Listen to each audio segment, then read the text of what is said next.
The Haftorah of Tazria is an amazing story of the general Naaman who becomes a Noahide.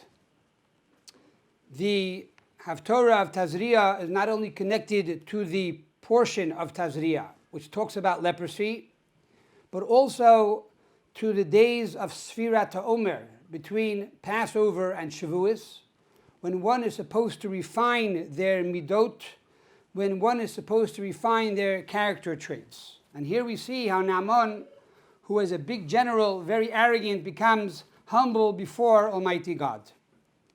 The story is that Naaman was the general of Aram, and he now contracted leprosy. Because of this, he could no longer control his troops because nobody wanted to be around him. And so he was very disgraced and embarrassed before his army. The Haftorah goes on to say that what is the reason why he became a Mitzorah? Why was he punished? So literally, it seems because he captured a Naira Katana. He captured a young Jewish girl, and he acted very cruel towards her, and because of this, he was punished. According to the Medrash tells us that the reason why Naaman was punished was because of his arrogance. One of the punishments for gava, for arrogance, is tzadas. Because when you're arrogant, you think you're better than everybody, and you want to control everybody, and you're narcissistic. Tzadas makes you separated from everybody, and now you have to think and introspect and become humble. So Naaman is now given this spiritual malady of tzadas. He went to all the doctors in Aram, and nobody could heal him. This girl, this Jewish girl who was captured and in the house of the general, tells the general's wife that you should know there is a prophet in Israel by the name of Elisha, and I am sure that he will be able to heal you. Naaman, who has no choice, goes now to the king and tells the king of Aram, I want to leave for a few days. What do you think? Should I go to this prophet? And the king of Aram says, yeah, it's a great idea. Why not? What can you lose? More than that, I will give you a letter to the king of Israel to tell him to help you out. And so he writes this letter to the king. I'm sending you my general, and I'd like you to help him.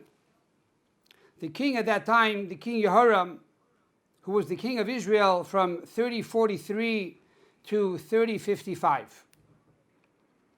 Yehoram receives this letter. What does he do? He rips and rents his garments. He says this must be a pretext to engage in some aggression. They're looking to find an excuse to attack Israel. What does he think? I could heal this general? Of course not. And so he is too arrogant himself to turn to Elisha.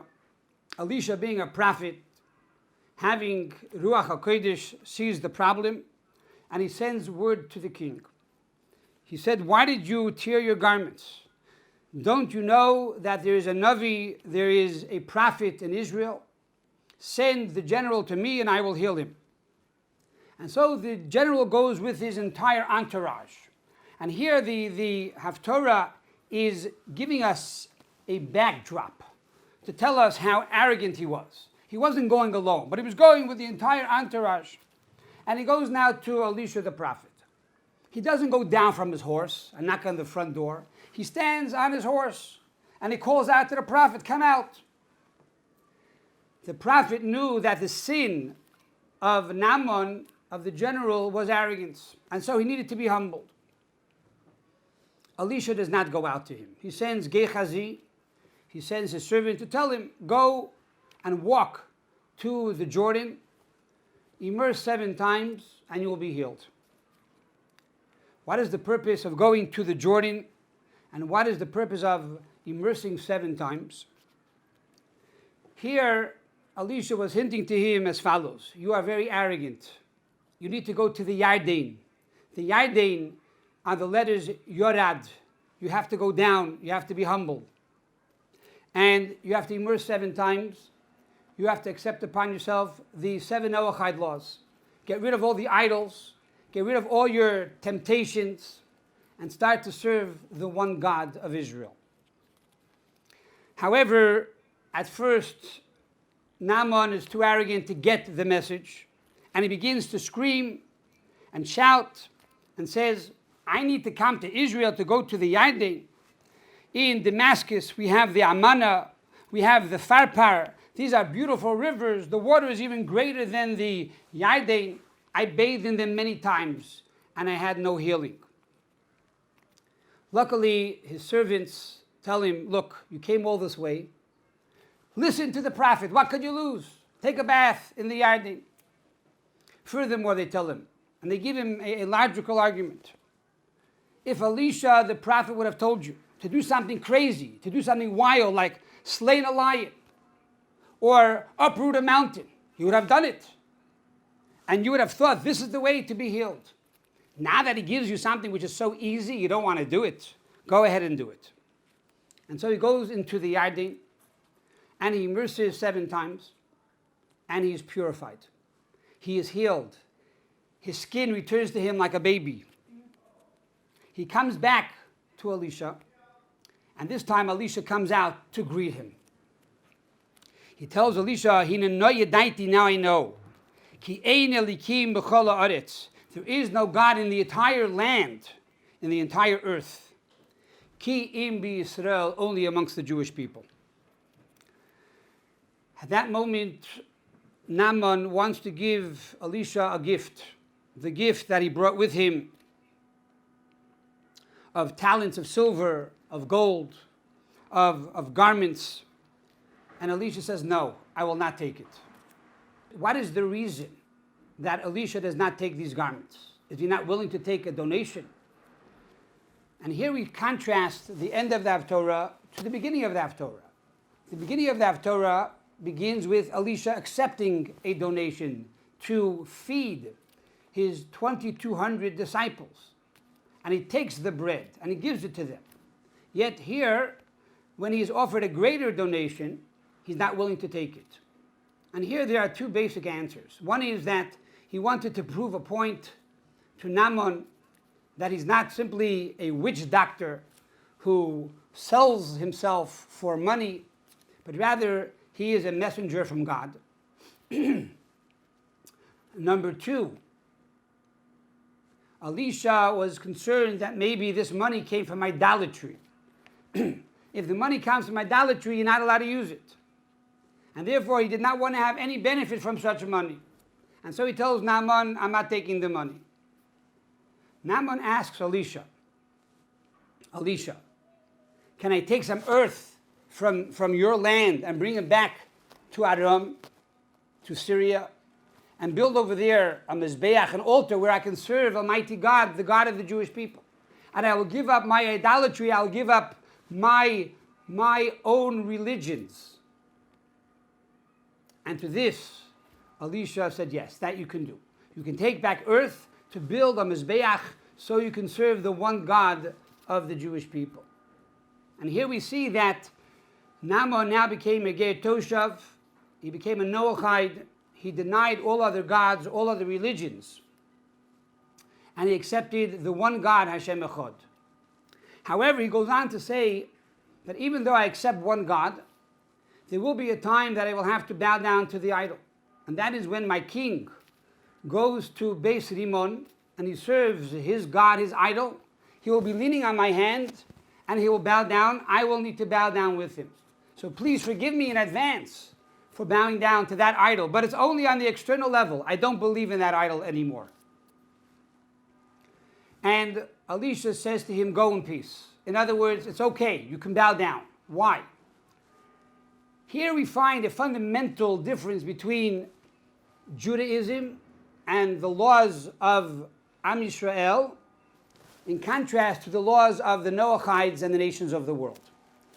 a Jewish person is obligated to be moser nefesh. He is obligated to die rather than bow down to an idol, even if he does not believe in the idol, even if it's merely external to save his life. He's not allowed to do it. He'd rather die than bow down to the idol. A non-Jew, a Noahide, does not have the mitzvah of Kiddush Hashem. He does not have the obligation to die for God. Yes, he has to believe in God, he has to serve God, he has to pray every day, he has to give charity. There are 7 Noahide laws. But a Noahide is not obligated to give up his life for God. And therefore, if his king is holding on to his arm and is forcing him to bow down, he must bow down. He is not obligated to give up his life. And so this is the conclusion of the Haftorah. How Naaman started off very arrogant. He started off with the leprosy, which is a God-given malady.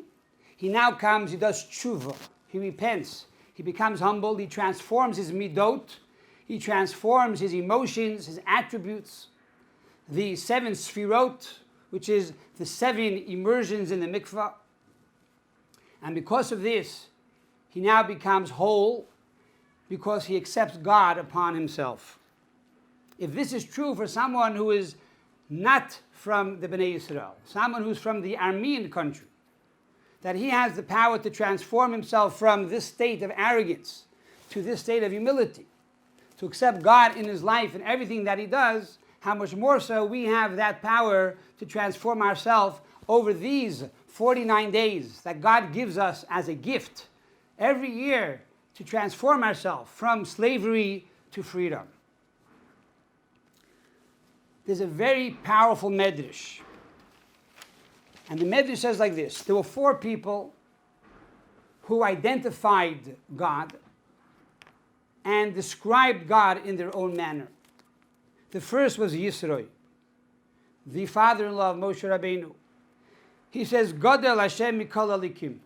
He says, what does Yisro say? God is greater than all the gods in the entire world. God is greater than all the gods. Yisro bowed down to idols, and he worshipped idols, and he believed that idols had a power, but God is greater than all these other gods. Naaman, the general of Aram, came along and said, Ein elikim b'chol haaretz. There's none like God in the entire earth. God on earth, there's nobody like him. Which implies that perhaps in the heavens there are others like God. But down here on earth, there is no other besides God. Rachav, who was the one that married Joshua, she was the one that the spies came to when they looked to enter into the land of Israel. Rachav says, Hu elikim b'shamayim imal v'al haaretz b'tochas. God is the God of heaven and the God of earth. But she does not say that God is the God of outer space. Came along Moshe Rabbeinu and he said, V'yedaita hayoyim ha'shavosel levecha ki Hashem olikim ha'shamayim imal v'al haaretz b'tochas ein oid. Know that God is Elokim, and there is no other like him in heaven and earth. Ein od, there is none like him anywhere. Where anywhere? Says the Medrash, afilu b'chalolei shel olam, even in the orb, in the black hole of the universe. Some translate this outer space. Some translate this even in a place of darkness, in a place where the devil and other shadim, dark spirits, roam.